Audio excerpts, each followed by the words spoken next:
500년 역사를 가진 봉두마을은 겉으로 보기엔 한적한 시골 마을입니다. 무슨 소리야? 난데없이 울려 퍼지는 사이렌 소리. 지금 무슨 소리예요, 어르신? 올라가 올라가 남들 와서 이런가 봐요. 올라가 쫓아야지 나가야지. 사이렌 소리를 듣고 약속이나 한 듯 주민들이 한자리에 모이는데요. 마을의 침입자를 물리치기 위해서랍니다. 예비 훈련입니다 지금. 부직갱이 손이라도 빌리고 싶다는 농번기에 예비 훈련까지 할 만큼 주민들은 침입자를 경계하고 있습니다. 밤에도 막 호고 군다요. 그러니까 밤에 달라도 못 죽고 싶어 얘 같은데. 불안해갖고 죽겠어. 사람이 뭐 생명이 살 수가 있어. 그렇게 죽게 사좀 무겁게 하지. 침입자 때문에 건강했던 봉두마을 주민들이 시름시름 앓기 시작했답니다. 인가하는 사람들이 그냥 그렇게 아팠고 다 죽었고. 동네 통 젊은 사람들도 없단 게 다 죽었고. 무섭구나. 금방 그 암이란 거 그냥 그래갖고 그 애에 죽었고 그 애에 죽었고 여기만. 병명은 하나같이 암. 암에 걸린 주민들의 공통점은 마을 토박이라는 겁니다. 위상복 할아버지도 마찬가지인데요. 봉두마을에서 태어나 평생 이곳에 살았던 할아버진 위의 70%를 절제하는 큰 수술을 받았습니다. 위암 위 드러낼란게 암은 전염병처럼 마을에 퍼졌답니다. 바로 진주특집 요집이도 한 몇 년 전에 암으로 투병하다가 돌아가셨고 요집이도 젊은 사람이 죽어 암에. 그렇게 나만 산 거라 지금. 수많은 이웃들이 암으로 세상을 떠나도 주민들은 바로 옆에 있는 그 침입자 때문인 줄 까맣게 몰랐답니다. 어쩌다 마을이 이 지경이 된 걸까요? 어르신들 많이 돌아가셨어요? 암으로? 네. 한 30명. 30명? 아 이거 나와 있단 게. 영감하면 다 암이 들어가고 죽어보면 집이 싹 다 비있어요. 집이 빈집이 빈집이 많다고 빈집이. 요거 있거든요. 이렇게 한번 봐보세요.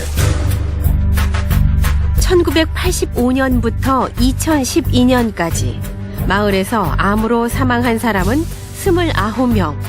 현재 투병 중인 주민도 4명이나 되는데요. 같은 기간 전국의 암으로 사망한 수치와 비교했을 때 2배가량 높습니다. 모두 침입자가 원인이라고 입을 모읍니다. 한 40여 년간 이 송전탑 밑에서 지금 살아온 마을이거든요. 예. 그러다 보니까 지금 싹 다 전접하에 우리 주민들이 이 누적돼 가지고 요즘 이제 나타나는 거라 요즘. 침입자의 정체가 바로 70년대에 세워진 송전탑이랍니다. 송전탑을 머리에 이고 살아왔다는 이성섭 할아버지. 여기 보세요. 이 선이요. 아, 예, 여구나. 복선으로서 50만 볼트가 흘러간다는 거예요. 집 위로. 집 바로 위를 지나는 2개의 송전선엔 14만 5천 볼트, 34만 5천 볼트의 고압 전기가 흐릅니다. 오랫동안 할 수가 없어요. 여기 불안하니까. 머리가 우리 몸에 안 좋아요. 정말요? 예. 자요. 예. 이렇게. 불안한 마음에 할아버진 모자 속에 은박지를 겹겹이 넣어 쓰고 다닌답니다. 이거라 조금 나았지 않나 하는 그런 의미에서 지금 여기 앉아 넣고 모자를 쓰고 다니죠. 눈에 보이지 않는 전자파.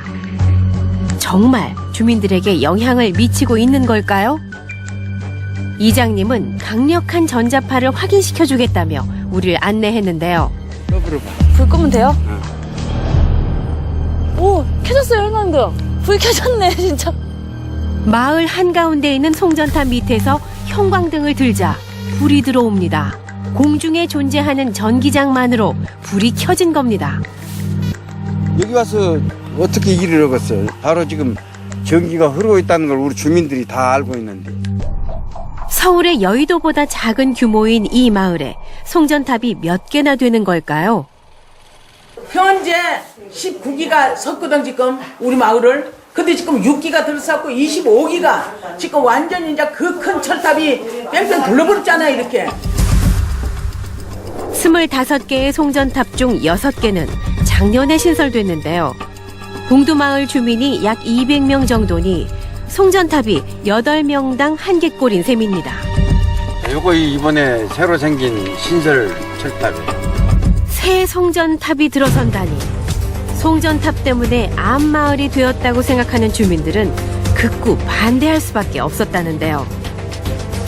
땅 지주들도 처음에 다 승인 안 해준 거라. 근데 한전에서 그냥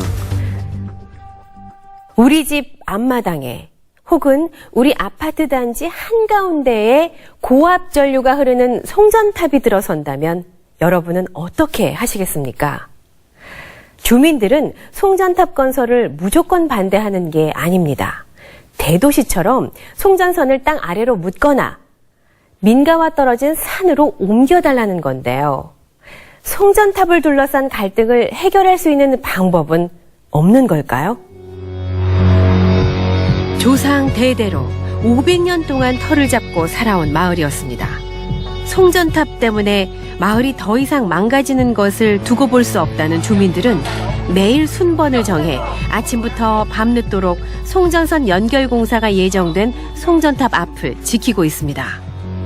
계속 지키는 게 힘들지 않으세요? 근데 언제 그렇게 머리뼈 우리가 계속 지키지. 우리 힘든다 소리 하지 말고 혼자 놓으면 사탕도 사고 와. 저분들이냐 뭐 봉급을 까고 오면 사탕을 사와야 돼. 그런데 주민들이 이토록 반대하는 송전탑이 어떻게 세워지게 된 걸까요? 신설된 6개의 송전탑 중 하나는 강할머니의 감나무 밭에 들어서 있습니다. 여기가 다 우리 땅인데 요 연빙을 해갖고 살겠어 근데. 할머니는 송전탑이 들어서는 걸 허락한 적이 없답니다. 언제 찐다 말도 안 하고 와서 그냥 쪄불고 나 일 갔다 온게로 여가 헌하기래 오메 왜지 감나무가 헌하다냐 그러고 온게로 찌고 막 도망가더만. 땅을 내어줄 수 없다며 거세게 반대를 하자 한전 측에서 할머니가 농사를 짓던 밭 한가운데 허락도 없이 나무를 베고 송전탑을 세웠다는 겁니다. 놀랍게도 이것이 모두 합법적인 일이랍니다. 송전탑 건설의 근거가 되는 법은 1978년에 제정된 전원개발촉진법입니다. 땅 소유주의 동의 없이도 송전탑 건설이 가능하도록 한 법인데요. 산업화가 최우선 과제였던 1970년대 원활한 전기 공급을 위해 만들어진 법이었습니다. 2009년 주민설명회를 거쳐야 한다는 협의 조항이 추가됐지만 요식행위일 뿐입니다. 할머니의 밭은 총 2,000평. 한전에선 땅 전체가 아닌 송전탑 바로 아래 땅에 대해서만 보상을 하고 송전선이 지나가는 땅에 대해선 지상권을 갖게 됩니다. 평생 허리가 휘도록 일궈놓은 땅이 송전탑 때문에 무용지물이 되고 만 건데요.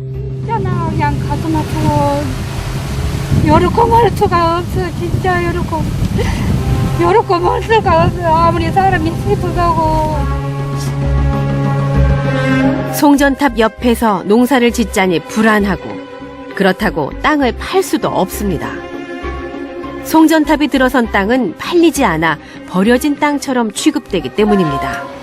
송전탑이 있어버리면은 그 자체 땅값 거래가 안 돼요. 아예 안 되죠. 이게 한마디로 재수가 없는 거지. 지상권이 설정되면 뭘 설정되면 안 좋아. 누가 사겠어요? 마을에 처음 송전탑이 들어선 건 1970년대. 그때만 해도 마을 분위기는 달랐습니다. 나라에선 동양 최초로 송전탑이 들어선다며 대대적인 홍보를 했고 마을 주민들도 반겨하며 송전탑 건설을 도왔답니다. 전기 안 들어왔을 때 전기가 간 게 이제 우리 동네도 불 쓰겠다 싶은 생각이 들어서 좋아라 그랬지요. 철탑 지나갈 때가. 사랑채 그 사람들을 재웠어. 송전 처음에 올 때 여기서 우리 집에서 밥 해주고 그때 요걸 알았으면은 택도 없지. 송전탑이 들어서면 전기가 들어올 줄 알았답니다. 밤에도 환한 옆마을처럼 이젠 봉두마을도 밝아지겠다고 믿었다는데요. 하지만 철탑이 세워진 후에 전기가 바로 들어왔어요? 뭘 바로 들어와. 우리 동네하고 관계도 없이 저 막 어디로 멀리 그냥 저 대전과 수원으로 가 갚으렀어. 처음부터 송전탑은 봉두마을을 위한 게 아니었습니다. 지금도 마을 송전탑을 거쳐간 전기는 여수시와 여수산업단지로 공급되고 있습니다. 주민들의 불안을 해소할 수 있는 방법은 없는 걸까요? 답답한 마음에 주민들이 시청 관계자들에게 면담을 요청했는데요. 송전탑은 국제사업이잖아요. 나라에서 하는 걸 갖다 시에서 우리가 뭐 해줄 거예요, 없어요? 해줄 거예요. 국가 산다에다 국가의 세금 전부 다 올라가고 우리 그 세금을 주면 우리가 그 돈으로 해줄 수가 있겠죠. 왜 뭐 가져가 되냐? 송전탑은 정부 산하 공기업인 한국전력에서 관리하는 것이라 시에선 아무것도 해줄 수 없답니다. 우리 여수시 국민이잖아요. 시에서 나서서 어떤 해결책을 해결해 줘야지. 뭐 해줄 게 없다는 식으로만 말한다면 그건 완전 무책임한 거 아니에요, 시에서? 봉두마을에 새로운 송전탑이 계속 들어서고 있는 이유는 뭘까요? 한전 관계자를 만나 얘기를 들어봤는데요. 70대 선로가 3개 선로가 있었고 그 근처에 이제 여수공항이나 그 제한적이기 때문에 그 공항을 피하고 갈 수밖에 없는 상황이었고 이미 선로가 있는 곳이니 봉두마을을 계속 활용할 수밖에 없다는 겁니다. 또한 송전선의 자기장이 인체에 미치는 영향에 대해선 아직까지 뚜렷한 인과관계가 증명되지 않았다고 합니다. 세계적으로도 논란이 많은 부분인데요. 자기장이 체내에 들어와서 어떤 역할을 하는 거냐, 그게 뭐 유전자를 이렇게 공격하는지, 아니면 어떤 대사 과정에서 뭐가 끼는지 이런 거는 하나도 밝혀진 게 없어요. 어쨌든 사람에서 이제 그 암을 유발할 가능성을 배제할 수 없는 물질로 미리 조심해서 피해야 된다는. 세계보건기구 산하 국제암연구소에선 송전선에서 발생하는 극저주파 전자기장을 2B 등급의 발암물질로 분류했습니다. 이것은 송전선 자기장의 발암 가능성을 배제할 수 없다는 의미입니다. 때문에 주민들의 불안을 근거 없는 것이라 치부할 수 없다는 얘기입니다. 봉두마을 주민들은 대부분 이 마을에서 태어나 평생을 이곳에서 살아왔습니다. 어떤 형태로든 주민들이 피해를 받았다는 사실은 부정할 수 없습니다.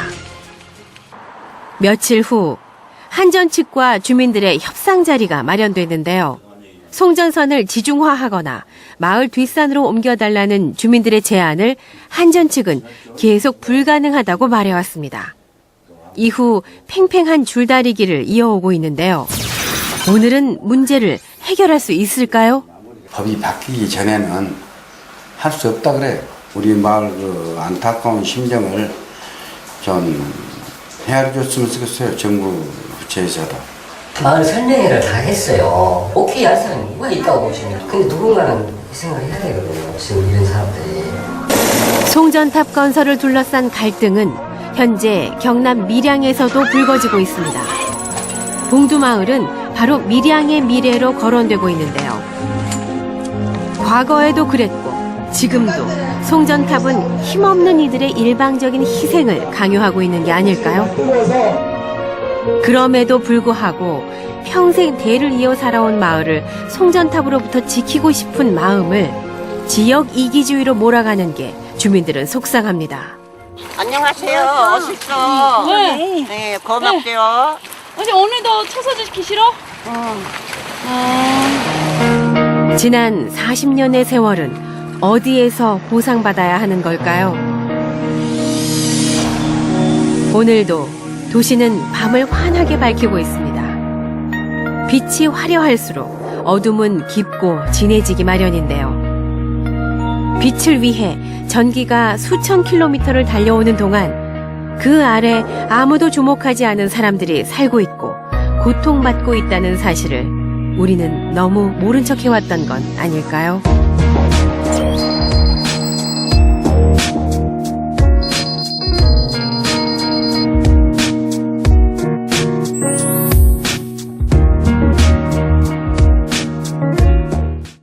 이 프로그램에 도움을 주신 분들께는 현대종합상조 프리드라이프에서 백화점 상품권을, 디딤돌 교육 최상위 수학에서 백화점 상품권을, 아웃소싱 글로벌 리더 맨파워 코리아에서 백화점 상품권을, 한국 전통의 맛 화미찌개 된장에서 백화점 상품권을, 나사렛 대학교에서 백화점 상품권을 드립니다.